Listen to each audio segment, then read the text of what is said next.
Attend kami ng Zebu dito sa Philippine Embassy. Center established in 2022 with support from the Ministry of Gender Equality and Family, serves as a regional hub for research, evidence, and partnerships. As the first graduate office in the Republic of Korea, we are committed to supporting countries and communities to prevent and eliminate technology. Earlier this year, we hosted an international conference on AI and gender, bringing together experts from academia, civil society, and government. The key message was clear. We must separate civils and worker posts. And the UN Women Director for their congratulatory remarks.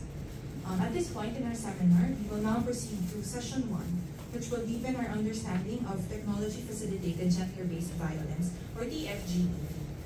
This session aims to raise awareness of digital risks online and the rights of women and children in digital spaces, especially for the Filipino community in Korea.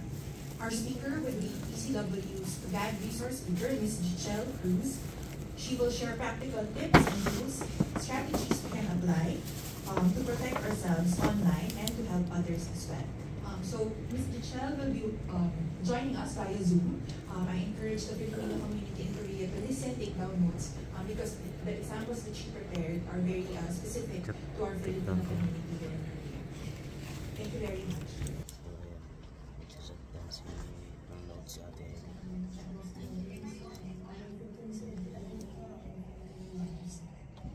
For permission to share my presentation.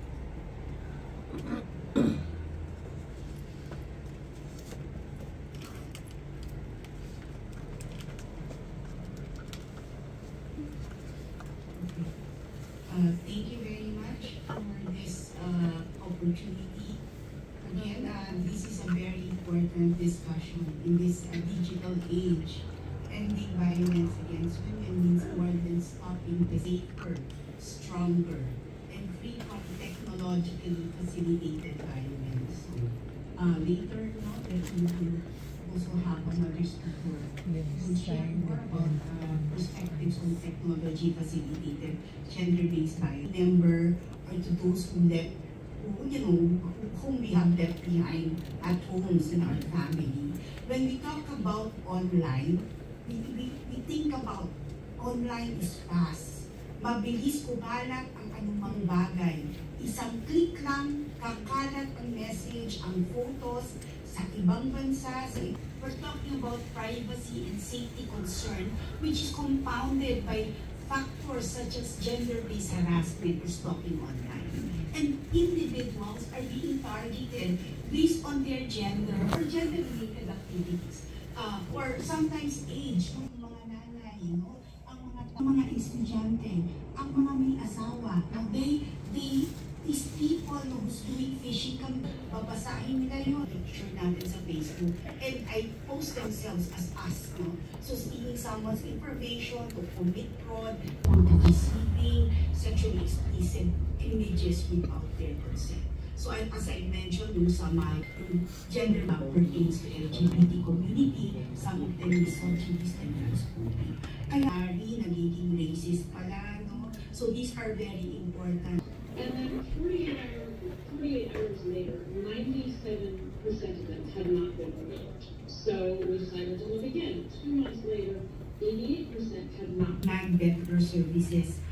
All these applications, so that's why it's important the role of people who are victimized by deepfakes, by disinformation, applying the 3 cybersecurity pillars for Filipino migrant students in South Korea. No, I just want us to remember 3 things: design, defense, and response.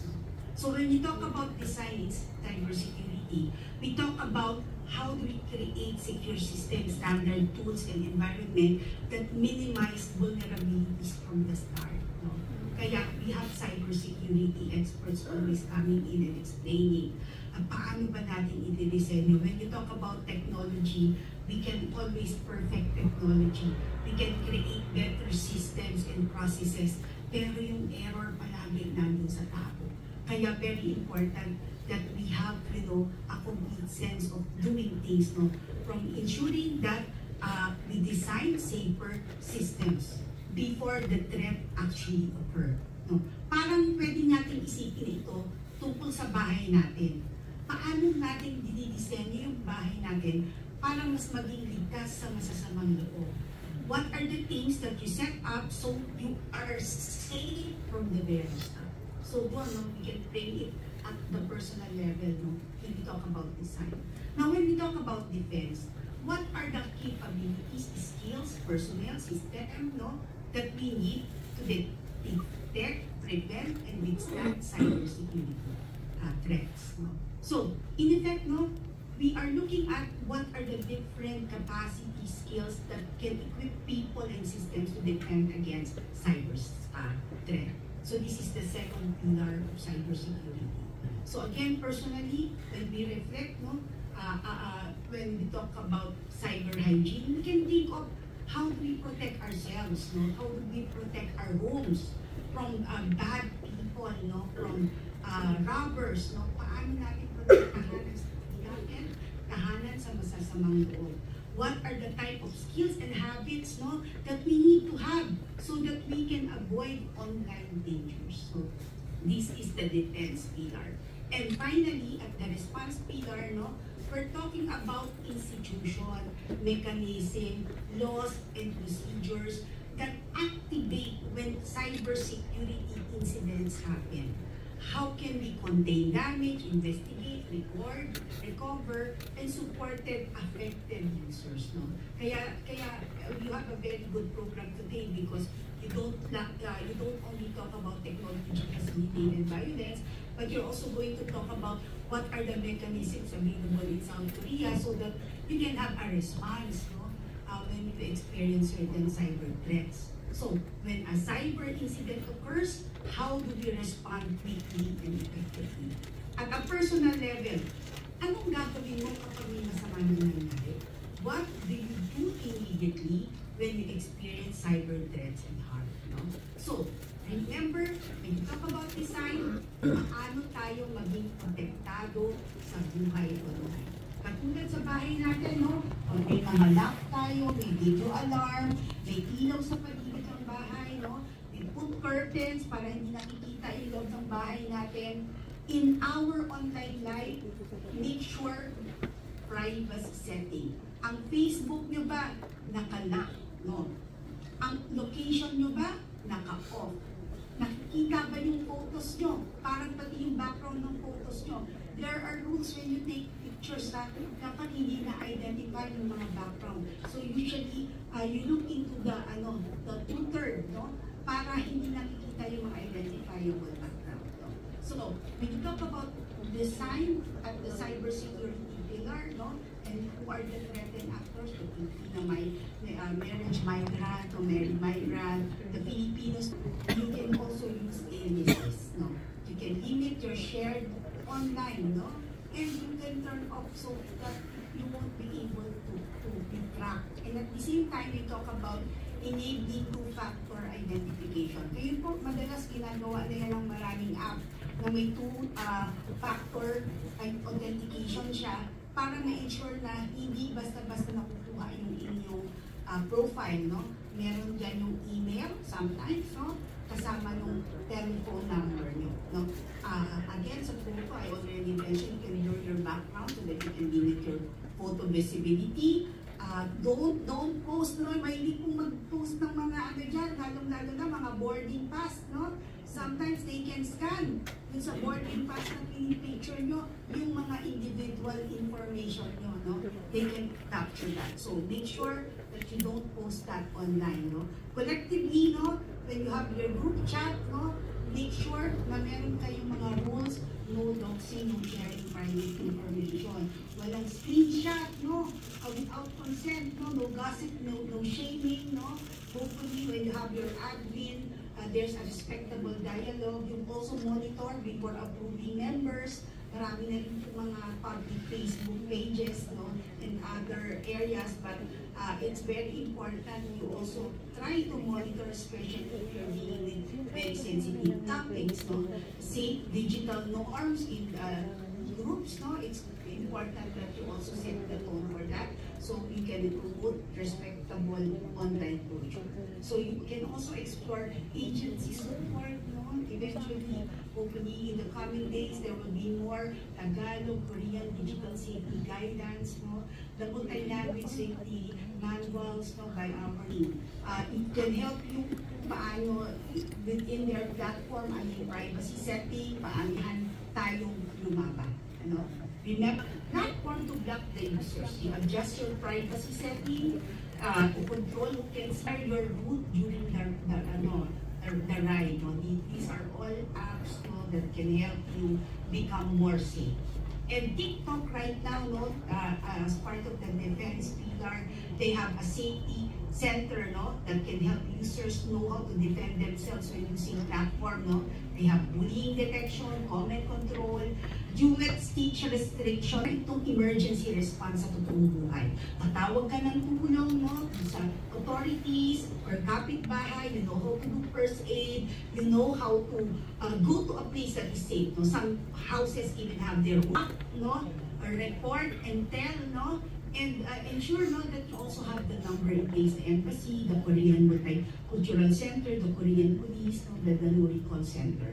So these are the things that very important that we have this tool with us, no, and collectively the community, no, information when you sign up, especially if it's a public platform, delete identifying data from your pictures, no, and then respond, no.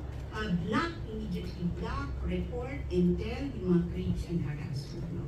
Now, we're talking about this sa mga public platform. Iba po yung million account, no? But 4% of these are fake, no? And women are more than twice as likely as men that their recent experiences of online harassment are very upsetting. So, pwede nyo pong i-check, no, inyong Facebook, no? Click on the location panel. They can show you ano yung mga location nyo, saan kayo nakapunta, pati yung years, no? You can turn that off, no? You can even delete that.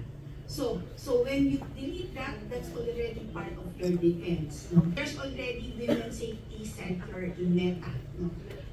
While there's a lot of challenges in Facebook, no, they also provided some of these platforms, no, that help in terms of survivor-centered reporting, how to remove harmful content, where to get help, guides for women facing digital abuse. Now, it's another thing to monitor the community, and very important po. You work in a factory, your co-worker secretly takes photos for response action.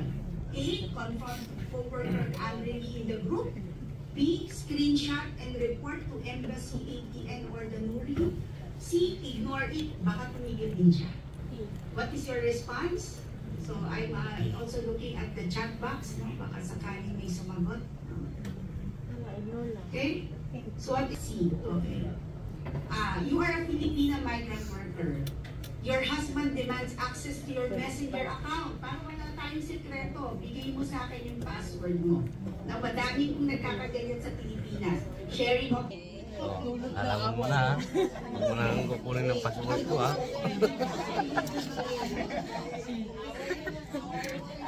Si daw, sabi ni Mrs. C. Send a book. Try to avoid hurting them. See, block the person, block this. What will you do? Letter A, protect your info and avoid oversharing. Letter B, tell them everything. Very tricky to sa mga magulang, no? Letter E, let your child continue. Sorry, let your child continue as long as they seem harmless. Letter B, I confiscate all those devices immediately. X, no? Yung online agreement natin, para natin papaliwanag yung privacy, no? How to encourage them. Anong lagi na young kids available na sa mga online. So these are very, very important. Okay? There are many, many more reminders, no? That good ways and bad, no? We are targeted online for many different reasons, pero hindi ibig sabihin we disengage or disconnect. We just need to be able to learn how to design, to defend, and to restore. They make it riddled with viruses, spyware, kaya no, we have to continue how to learn, stay and stay online. If you connect it, protect it. No? As for the 18-day campaign, we hope that we can continue to strengthen protection against online harassment, gendered cyber threat, no? Promote fast confidential access, encourage platform and community leaders to adopt zero tolerance policy, and at the same time, no, maybe we can encourage the formation of digital safety champion, digital kapatid, kapamilya, kapuso, no, community